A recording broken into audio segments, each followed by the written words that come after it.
اعوذ باللہ من الشیطان الرجیم بسم اللہ الرحمن الرحیم انما اموالکم واولادکم فتنہ واللہ عنده اجر عظیم. سورۃ تغابن پارہ نمبر 28. وعن سعيد وعن عبد الله بن عباس رضي الله عنهما قال رسول الله صلى الله عليه وسلم من ولد له ولد فليحسن إثمه وأدبه فإذا بلغ فليضوجه وإن لم يضوجه فأصاب إثما فإثمه على أبيه. رواه البيهقي.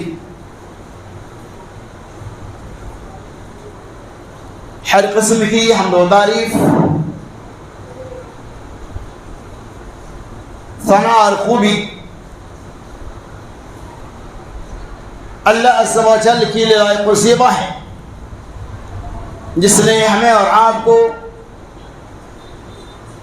یہ سعادت نصیب عطا فرمائی کہ ہم لوگ جمعہ کے دن جمعہ میں شرکت فرما کر کتاب اللہ اور سنت رسول اللہ کی باتوں کو سماعت فرمانے کی کوشش کر رہے ہیں. اللہ سے دعا کہ اللہ تعالیٰ سننے سنانے سے زیادہ ہمیں اور آپ کو عمل کثیر کی توفیق رفیع عطا فرمائے. آمین یا رب العالمین. آج ہم جس موضوع کی وضاحت کریں گے وہ موضوع ہے اولاد کی تربیت کے اسلامی اصول اور ضابطے. اللہ سے دعا کروں کہ پروردگار دو عالم سننے سنانے سے زیادہ ہمیں اور آپ کو عمل کثیر کی توفیق رفیع عطا فرمائے. آمین یا رب العالمین. اللہ تبارک و تعالی نے ارشاد فرمایا انما اموالکم واولادکم فتنہ. جزئی نصف کے بے شک تمہاری دولت، تمہارا مال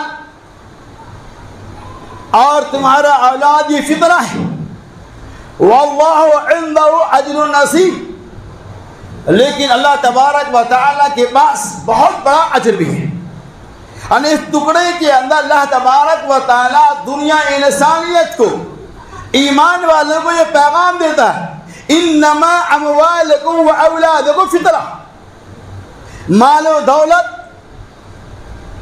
اور آل و اولاد یہ فتنہ ہے، یہ آزمائش ہے. یہ تمہارے لیے تمہاری بربادی کا باعث بھی ہو سکتا ہے. وعنده اجر عظیم. اور اللہ تبارک و تعالیٰ کے پاس اجر کے مستحق بھی ہو سکتا ہے. اس بچے کے ذریعہ آپ اللہ کے یہاں ثواب کے مستحق بھی ہو سکتے ہیں.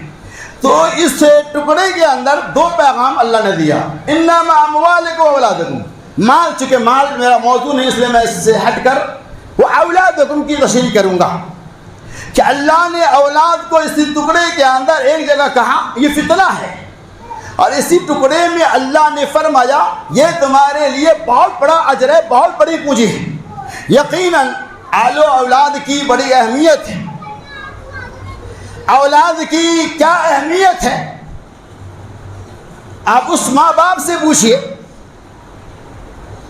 اس گارڈین سے پوچھئے جسے اللہ تبارک و تعالی نے اولاد کی نعمت سے محروم کر دیا ہے، اور پھر اولاد ہونے کے بعد بھی اس کے کیا نقصانات ہیں. ان باپ سے پوچھئے، ان والدین سے پوچھئے جس نے اپنے بچے کی بچپنے میں پرورش پرداخت نہیں کی، اور بڑا بن کے وہ بچہ اپنے باپ کے لیے فتنے کا، جیل کا باعث بن جاتا ہے.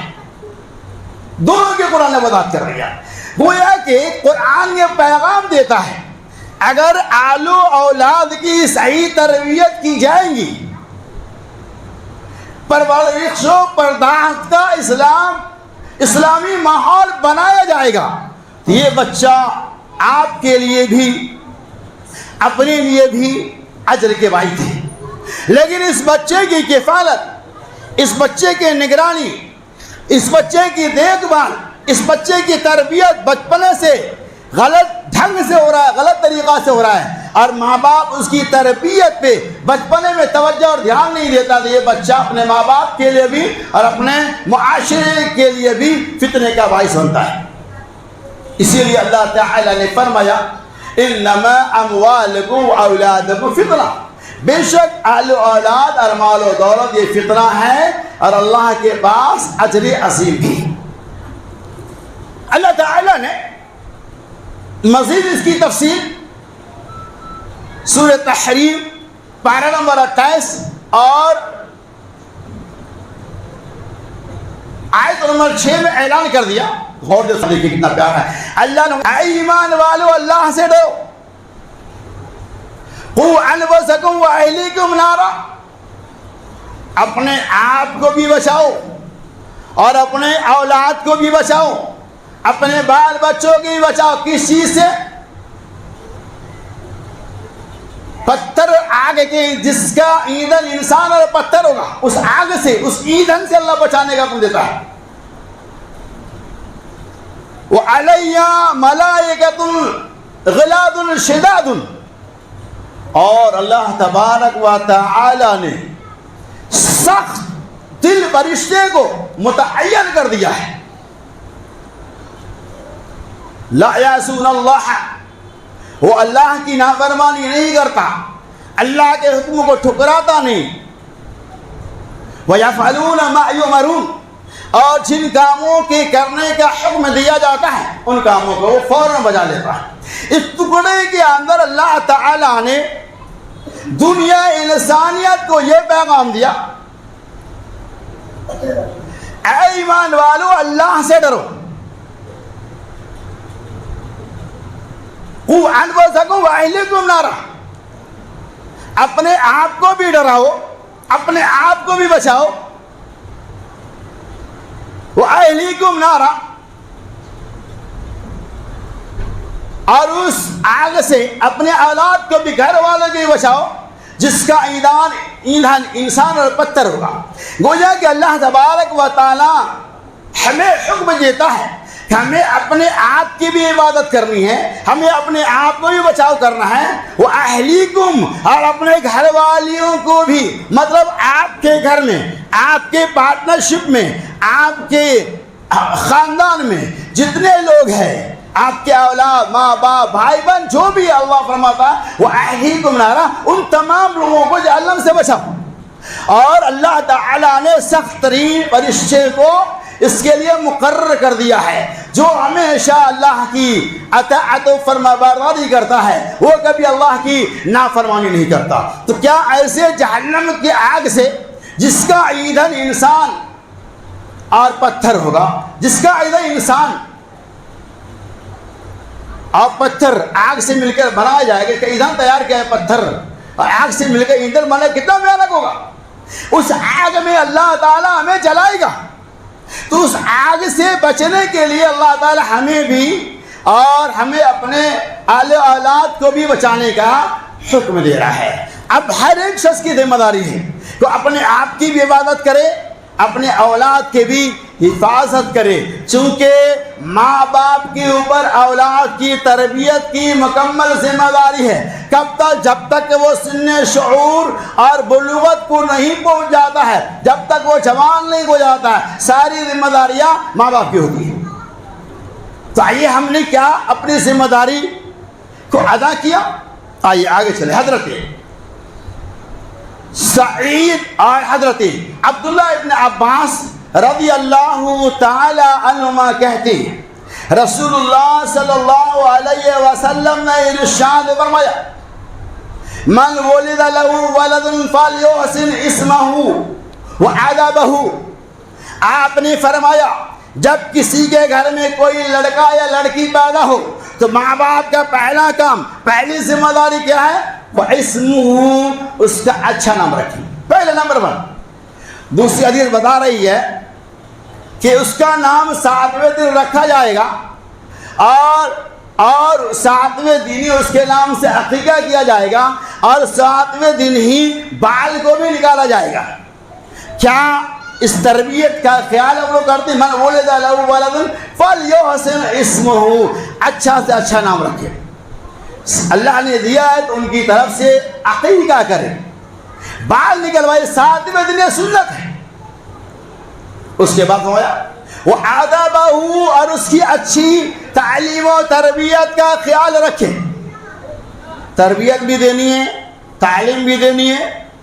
بچپنے میں ان کے ذہن و دماغ کے اوپر, ان کے چلنے پھرنے کے اوپر کڑی نظر بھی رکھے. آدابہ, اسے اچھی تعلیم و تربیت بھی دینا ہے. فَإِذَا بَلَغَ فَلْيُزَوِّجْهُ.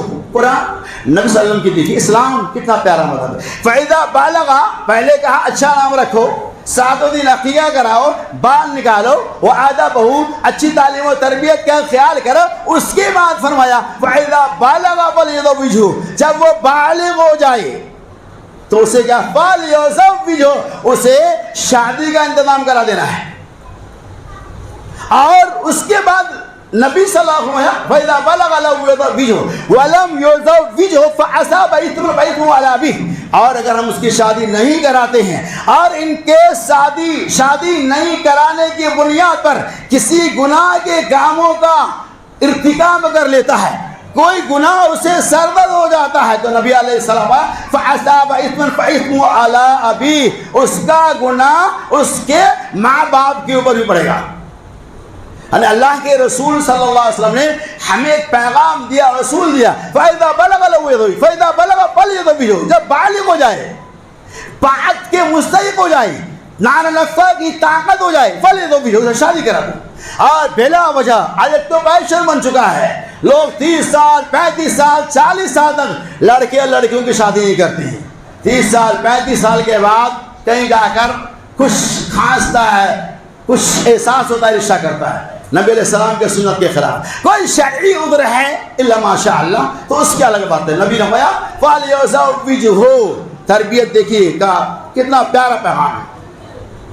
اور اگر آپ کسی تساہلی کی بنیاد پر یا کسی مصلحت کی بنیاد پر جو غیر شرعی مصلحت ہے آپ اس کی شادی نہیں کرتے ہیں اور وہ گناہ کے کاموں کا ارتکاب کرے گا تو اس کے ذمہ دار آپ ہوں گے, آپ کو گناہ ملنے والا ہے, چونکہ سبب آپ بن گئے.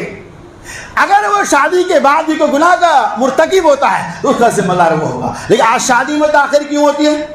جہیز کی بدترین لعنت کی بنیاد پر بھی, یہ موضوع نہیں میں الگ رکھتا ہوں, اور اس بنیاد پر بھی کہ ایک لڑکا یہ کہتا ہے میرے پاس رہنے کے لیے مکان نہیں ہے, خوبصورت بنگلہ بن جائے گا, بڑی عمارت بن جائیں گی, خود کا روم ہو جائے گا, ہمارے گھر میں سنلاٹ والا باتھ روم, نل, فریزر, بنا سارے سسٹم آ جائیں گے, اے سی تک لگا لیں گے, تب جا کر میں شادی کروں گا. جب تک اس کی عمر 40 سال کے پہنچ جاتے. میرے بھائیوں, اسلامی بچوں, شادی کے شرائط میں داخل نہیں ہے. شرائط یہ ہے کہ آپ اس لائق ہو گئے, اللہ کی مرضی ہوگی تب آپ کو بنگلہ آپ کی نصیب سے ملنے والا ہے. ایسا کہنے سے بنگلہ نہیں ہوگا, لیکن جو شریعت نے ضابطہ بتایا ہے اس پہ آپ عمل کرو. شادی کے اندر نبی کائنات محمد رسول اللہ صلی اللہ علیہ وسلم رب ذوالجلال کے قسم, شادی کے اندر برکت ہے. اللہ تعالیٰ اس کے ذریعہ تمہارے گھر میں مالداری کو لاتا ہے. تو اس کے بعد کیا ہمارے فَأَصَابَ إِثْمًا فَإِثْمُهُ عَلَى أَبِيهِ, اس کے ذمہ اس کے ماں باپ. اور چلیے آگے, نبی علیہ السلام نے فرمایا جب وہ بچہ دوڑنے کے لائق ہو جائے, چلنے کے لائق ہو جائے, بولنے کے لائق ہو جائے تو کیا کرنا ہے اسے؟ کلمہ طیبہ لا الہ الا اللہ محمد الرسول اللہ پڑھانا. پہلا کلمہ کیا سکھانا؟ لا الہ الا اللہ محمد الرسول اللہ سکھانا ہے. اصول دیکھیے تربیت کا. پھر فرمایا کہ جب چلنے کے لائق ہو جائے مروا اولادکم وهو ابناء 7 سنین, اپنی اولاد کو نماز کا حکم دو. کب؟ جب وہ 7 سال کی عمر کو پہنچ جائے تب. 7 سال میں نماز کا حکم دینا ہے. اس سے پہلے کوئی لا رہا ہے کوئی مسئلہ نہیں ہے, اسے لا سکتے ہیں. 7 سال کا حکم دینا ہے. وَاضْرِبُوا عَلَيَّ وَهُمْ أَبْنَاءُ 10, اور جب وہ 10 سال کی عمر کو پہنچ جائے تو اسے کیا کرنا ہے؟ اب اسے حکم نہیں دینا, ڈنڈے سے اسے مارنا ہے نماز کے لیے. 10 سال کا ہو گیا, اب تو نماز چل, تجھے نماز جانا ہی جانا ہے. یقین مانو, جن کے ماں باپ بچپنے سے اپنے بچوں کی تربیت کا خیال کرتا ہے، وہ بچہ بڑا ہو کر بھی نمازی ہی بن جاتا ہے الحمدللہ۔ لیکن جس کے ماں باپ اپنے بچوں کو انگلی پکڑا کر اپنے ساتھ مسجد کا راستہ نہیں دکھاتا ہے، اس کا بچہ، میں نے دیکھا بہت سارے لوگوں کی کہانیاں نام نہیں لوں گا، اس کا بچہ مسجد گیٹ پہ بھی نہیں آتا ہے۔ تو اس لیے بچوں کو بچپنے سے تربیت ڈالنا چاہیے، وہ عادت لگیں گے آپ کے ساتھ آنے کا۔ تو نبی ہو گیا کہ 10 سال کی عمر جب ہو جائے اسے نماز کے لیے یہ اصول اسلام نے ہمیں اور آپ کو دیا۔ لیکن آج یہ سارے اسلامی اصول اور ضابطے کا ہمارے اور آپ کے معاشرے کے اندر فقدان ہو رہا ہے۔ آج ہم بچوں کی تربیت کا کچھ خیال نہیں کرتے۔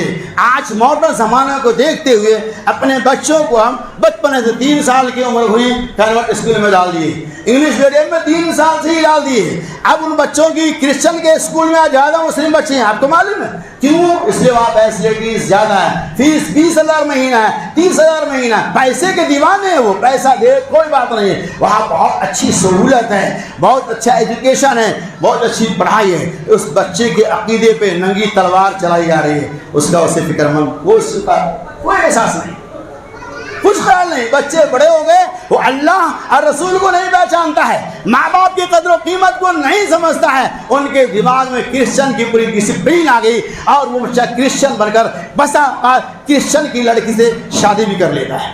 یہ کیوں ہوتا ہے؟ ہم نے بچپنے کے گود سے نکال کر کسی اور کے حوالے میں کر دیا۔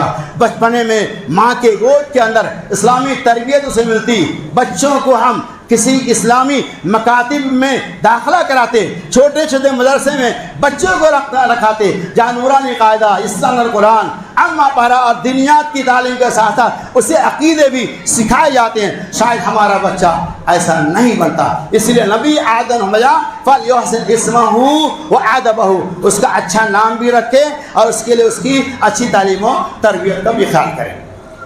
آج یہ چیزیں ہماری طرف پتہ ہے، ماشاء اللہ اسلام میں کسی بھی تعین کی ممانعت نہیں ہے، لیکن پہلا جو گھر ہوگا وہ اللہ کا ہوگا، پہلا وہ جو نام ہوگا وہ اللہ کا ہوگا، پہلا جو کلام ہوگا وہ قرآن کا ہوگا، پہلی جو تعلیم ہوگی اسلام کی تعلیم ہوگی۔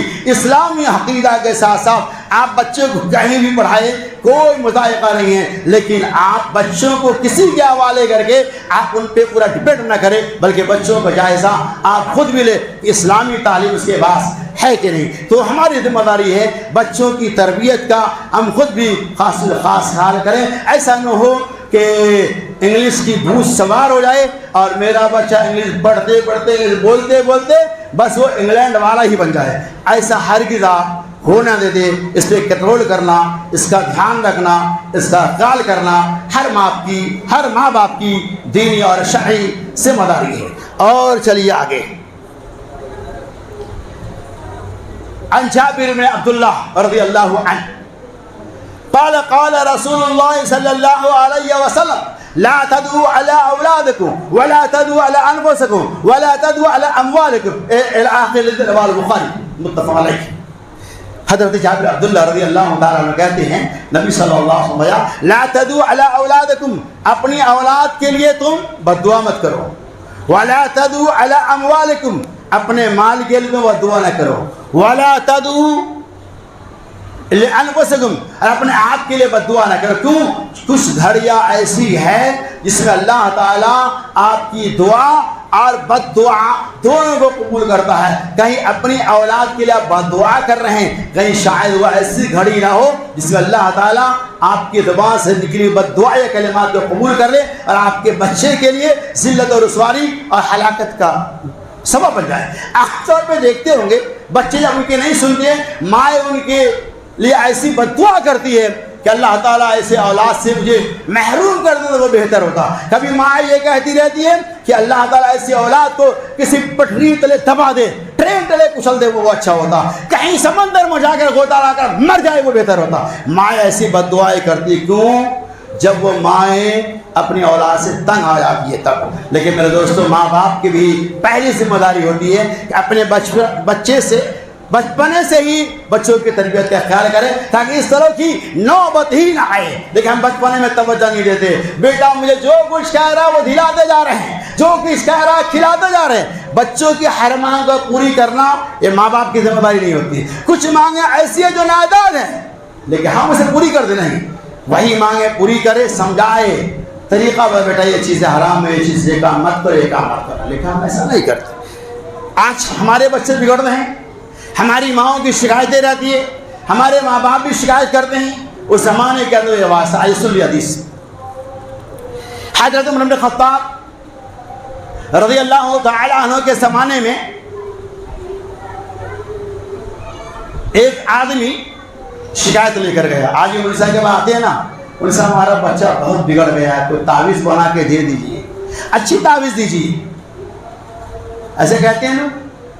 وہ آدمی بھی عمر بن خطاب رضی اللہ تعالیٰ پر گیا اور کہا اے امیر المومنین, ہمارا بچہ بہت بگڑ گیا, ہماری کوئی سنتا ہی نہیں ہے, کچھ نہیں سنتا. کہا ٹھیک ہے بچے کو بلا کے لاؤ. بچوں کو بلا کے لایا گیا. امیر المومنین نے کہا تمہارے والد نے یہ کمپلین کیا ہے, یہ مقدمہ دائر کیا, کیا یہ بات سچ ہے؟ کہا اے امیر المومنین سن لیجیے, میرے لیے آپ کے لیے بہت بڑی عبرت کا پیغام اس کے اندر. اے امیر المومنین آپ یہ بتائیے کہ اولاد کا ماں باپ کے اوپر اور ماں باپ کا اولاد کے اوپر کیا حق ہے؟ پہلے حق کس کے اوپر کس کا ہے؟ امیر المومنین عمر بن خطاب رضی اللہ تعالی عنہ نے کہا پہلا حق ماں باپ کے اوپر اولاد کا ہے. چونکہ اولاد ابھی چھوٹا ہے, بچہ ہے, تو ماں باپ کے اوپر اولاد کی ذمہ داری ہے. کہ اے امیر المومنین میں بتاؤں, سن لیجیے, میری ماں میرے باپ نے ایک فاحشہ عورت سے شادی کر لیا. اللہ, کیا کہا؟ غور سے سنیا. میرے باپ نے ایک فاحشہ اور ایک مجوسیہ عورت سے شادی کر لیا. نمبر 2, میرے ماں باپ نے میرا نام گوبریلا رکھ دیا. کیا کہا؟ میرے ماں باپ نے میرا نام گوبریلا رکھ دیا. نمبر 3, اور میرے ماں باپ نے بچپن میری تربیت کا کچھ خیال نہیں کیا, مجھے تربیت نہیں دیا. امیر المومنین جو اس بات کو سنتے ہیں, بتائیے کس کی غلطی ہوئی؟ اولاد کی غلطی نہیں ہوئی. دوسری روایت آتی, آپ غور سے سنیے, کہ اولاد کی تربیت کا خیال اس کی ولادت سے پہلے ہونی چاہیے. بہت پوائنٹ ہے اس کے اندر. اولاد کی تربیت کا خیال اس کی ولادت سے پہلے ہونی چاہیے, اس لڑکے کے شادی سے پہلے ہونی چاہیے. مطلب اس کا کیا ہوا؟ مطلب اس کا یہ ہوا کہ ہم فکر مند بنے. اپنے گھر میں جو بہو لانے والے ہیں, پہلے اس بہو کے خاندان کو دیکھنا ہوگا. آنے والی بہو جو ہمارے گھر کا ملکن بننے والی ہے, ہمارے گھر کا مختار بننے والی ہے, آنے والی بہو کے اندر دینداری ہے کہ نہیں؟ ہر ایک ماں باپ کی ذمہ داری ہے کہ اپنے آنے والے بچوں کی تربیت کا خیال اس کی شادی سے پہلے کرنی چاہیے. یعنی جس بہو کا انتخاب کر رہے ہیں وہ بہو دیندار ہے کہ نہیں, وہ بہو شریعت کی پابند ہے کہ نہیں, وہ بہو دین سے جڑے ہوئی ہے کہ نہیں, وہ بہو نماز سے جڑی ہے کہ نہیں. ایسے بہو کو اگر لائیں گے تو آنے والی اولاد کی تربیت صحیح طریقہ سے ہوں گی. لیکن ایسی بہو کا انتخاب کریں گے جو پہلے سے ڈانسر بنی ہوئے, جو پہلے سے اپنے آپ کو بیوٹی پارلر کا حوالہ کر دیتی ہے, جو اپنے آپ کو زناکاری کے اڈے پہ لے جانے کو میں اپنے آپ کو مایوس نہیں سمجھتی ہے, ایسی بہو کو لائیں گے جس کے دل میں صرف گھومنے کی شوق ہے, جو کبھی اللہ کے لیے سجدہ نہیں کرنے والی ہے, جو کبھی روزہ رکھنے والی نہیں ہے, جو اپنے ماں باپ کا عدم احترام کرنے والی نہیں ہے, وہ مغربی تہذیب کے دل دالے بنے ہوئی ہے. اگر ایسی بہو کا انتخاب آپ کریں گے تو آپ کے گھر میں ایسے بگاڑ پیدا ہوگا. کیا کہا؟ اولاد کی شادی سے پہلے اس کی تربیت کا خیال اس انداز میں کرنا ہے کہ ہمیں صحیح بہو کا انتخاب کرنا ہے. اللہ تعالی ہمیں اور آپ کو صحیح سمجھ کی توفیق عطا فرمائے. اور آگے چلیے, بہت سارے مسائل ہمارے بھی کہ آج صحیح تربیت کا فقدان کیوں ہو رہا ہے. اس کا ذمہ دار میں پوری یقین کے ساتھ کہوں گا ماں باپ بھی ہیں. اولاد تو بگڑتا ہے بعد میں, ماں باپ اسے پہلے ہی بگاڑتے ہیں. آج ماں باپ اپنے اولاد کے ساتھ ظلم کرتے ہیں، ناانصافی کرتے ہیں. یہی ماں باپ اگر اپنے بچوں کو، جسے اسلام نے اسلامی تربیت گاہ قرار دیا، اگر اپنی اولاد کو مکتب بھیجنا ہے، 8 بجے سے مدرسے کا ٹائم ہے، 9-10 بجے بھیجیں گے. یہی بچے کو اگر اسکول بھیجنا ہے، کانوینٹ اسکول میں آپ داخلہ کرائیں، 7 بجے بھیجنا ہے، 6:30 بجے ماں اور باپ اس تیار کر کے 7 بجتے پیسے اسکول کے حوالے کر دیتے ہیں. یہ نہیں کرتے ہیں. اور اس بچے کو جہاں بھیج رہا ہے اسی تعلیم کے لیے جس کی اسلام میں کوئی جگہ نہیں، کوئی ویلیو نہیں ہے، بچوں کو خوبصورت بنا کر بھیجتے ہیں. اور اسی بچوں کو مدرسہ بھیجنا ہوگا، ایسے ہی چٹی ہے تو اسی میں بھیج دیے، بنیان پہنا چار بھی ٹائم ہو گیا. تو گویا کہ ماں باپ بھی اپنے بچوں کے ساتھ کہیں نہ کہیں ظلم کرتا ہے، جس کا نتیجہ بعد میں ہمیں اور آپ کو بھگتنا پڑتا ہے. لہٰذا آپ ایسا، یہ بہت بڑا ظلم ہے. 100 روپے مدرسے کا فیس دینا ہو، آج نہیں، کل نہیں، کبھی نہیں. اور 1000 روپے فیس اسکول میں دینا، 5000 دینا ہو، نہیں دیں گے، امتحان سے باہر کر دیا جائے گا. چشمائی امتحان ہوا، 50,000 فیس ہے، کہیں سے ملا کر پہلے جمع کریں گے. تو وہ یہ کہ کچھ نہ کچھ ہمارے اندر بھی کمی ہے، ہمارے اندر بھی اسلامی تربیت کا فقدان ہے. کہیں بچوں کے ذہن سازی ہم خود ہی غلط طریقہ سے کرتے ہیں. اسی لیے آج یہ نتائج ہمارے سامنے آ رہے ہیں کہ تربیت کا فقدان ہو رہا ہے اور بچے ہمارے ہاتھوں سے نکل رہے ہیں، بچے دین سے دور ہوتے جا رہے ہیں. لہذا ہر ماں باپ کی ذمہ داری ہے کہ آپ کہیں بھی بچوں کو پڑھاؤ، لیکن اسلامی تربیت کا خیال رکھو، دین سے اسے جڑے ہوئے رکھو. انشاءاللہ آپ کو اس کا بہت بڑا فائدہ اور ثمرہ ملنے والا ہے. لیکن اگر آپ اس کی تربیت کا خیال نہیں کریں گے بہت بڑا نقصان ہوا. اور چلے ایک پوائنٹ یہ بھی ہے کہ ہم بچوں کو سچ بولنے کی عادی بنائیں، سچ سکھائیں، جھوٹ کہیں بھی نہیں. جھوٹ کا درس بھی ہمارے گھر سے ملتا ہے. وہ کیسا؟ آج ہمارے گھر میں کوئی آیا، کوئی آنے والا ہے، فون آیا، ہم نے موبائل پہ نام میں بات نہیں کرنی، مت اٹھاؤ. کیا کہتے ہیں؟ بچوں کو فون دے، بول دو بچے ابھی ابو گھر پہ نہیں ہے، باہر گئے ہوئے ہیں. تو بچوں کو وہاں سے جھوٹ کی تعلیم اور شکشا مل رہا ہے، بچے وہی سیکھتے. بچوں کے سامنے ایسا کام نہ کرے. یا کبھی کبھار تربیت کا یہ فقدان ہے. آپ بہت سارے گھر میں ایسے ماڈرن زمانے کے لوگ، بال بچے چھوٹے چھوٹے ہمارے بیچ ہیں، لیکن کبھی کبھی باپ ایسے ہیں شاید انہیں اپنی بچی کی تربیت کا، بچوں کی تربیت خیال نہ کرے. ایک ہی گھر ہے، 5-7 بچے ہیں، بچیاں ہیں، وہاں باپ بڑے ہیں، وہ بھی چڈا پہن کے اپنے بچوں کے سامنے سوتے ہیں، چڈی پہن کے بچوں کے ساتھ گھومتے ہیں. بتائیے تو بچوں پہ تربیت کا کیا اثر ہو. انشاءاللہ اس موضوع کی دوسری کڑی کا آغاز میں اس کے بعد کے خطبہ اجتماع میں کروں گا انشاءاللہ. لہذا اللہ تعالیٰ ہمیں اور آپ کو سنی تمام باتوں کے اوپر عمل کرنے کی توفیق رفیع فرمائے. اے اللہ ہمارے جو بھائی بے دین اسے دیندار بنا دے. اے اللہ ہمارے جو بھائی بیمار ہے اسے تو شفاء کاملہ اور عاجلہ عطا فرما دے. اے اللہ جب تو دنیا میں زندہ رکھنا چاہتے اسلام مقدر، جب یہ ہمارا خاتمہ بالخیر ہو. آمین. وآخر دعوانا الحمد للہ رب العالمین.